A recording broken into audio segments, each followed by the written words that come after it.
Bonjour, donc nous sommes aujourd'hui le samedi 6 février. Donc cet après-midi, il y a eu un moment où il y avait du soleil et les abeilles en ont profité pour sortir aller chercher du pollen. Donc quasiment toutes les ruches ont montré une belle effervescence. Bon, mis à part peut-être deux ruches en tout. Mais bon, c'est pas forcément un mauvais signe. Surtout que je surveille les fonds des ruches. Donc en général, vous voyez, elles sont toutes équipées depuis la fin décembre des fonds. Ça évite, comme il y a une reprise de ponte, que le couvain ne refroidisse. Donc, vous voyez là, il y a une belle activité, on voit, avec des déchets. Hop. Donc je contrôle toutes les ruches de cette manière, et a priori, pas de soucis. Voilà.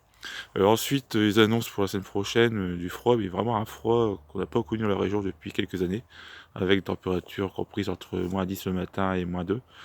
Donc c'est peut-être une bonne nouvelle parce que ça va peut-être éliminer une partie des fondatrices qui présentent dans la nature. Cela, ça faisait quand même depuis 2 années où l'hiver était relativement clément et les derniers on était envahis d'abeilles, de guêpes, excusez-moi. Et aussi, on a vu le frelon asiatique commencer à se développer de manière fulgurante de la région. Donc des conditions hivernales, bon, ça peut être que bénéfique pour enrayer un petit peu cette invasion. Donc voilà. Sinon, pas grand chose d'autre actuellement au niveau du rucher. D'ici un mois, on sortira un petit peu de l'hiver, on verra un peu les prémices du printemps. Bon, pour l'instant, pas grand chose. Les arbres cherchent qu'à bourgeonner. Donc là, avec le froid, ils vont certainement attendre un petit peu avant de se lancer dans ce festival de floraison. Donc là, vous voyez, c'est tout calme. Donc un point important, on peut surveiller, c'est au sol, voir s'il y a beaucoup d'abeilles mortes. Donc en général, elles nettoient et elles mettent à l'extérieur les abeilles. Dès qu'il fait beau, on ne voit pas grand chose. Il y a quelques déchets ici. Vous voyez, quelques abeilles. Donc quand il y en a beaucoup, c'est pas non plus un bon signe. Il faut qu'il y en ait.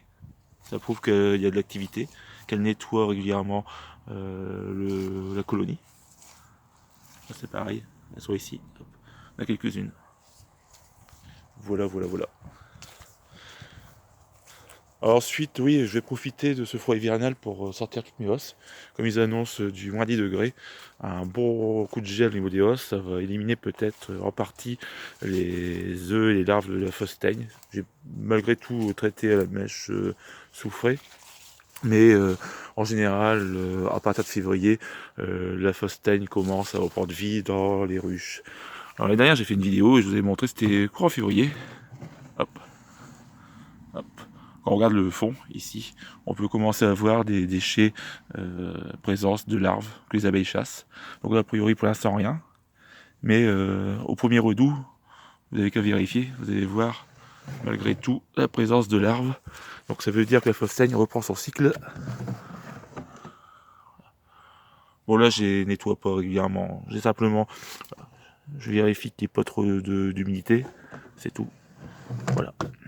Donc pensez à contrôler. Hop. Donc vous voyez, pas de larves. Donc normalement c'est bon. Voilà.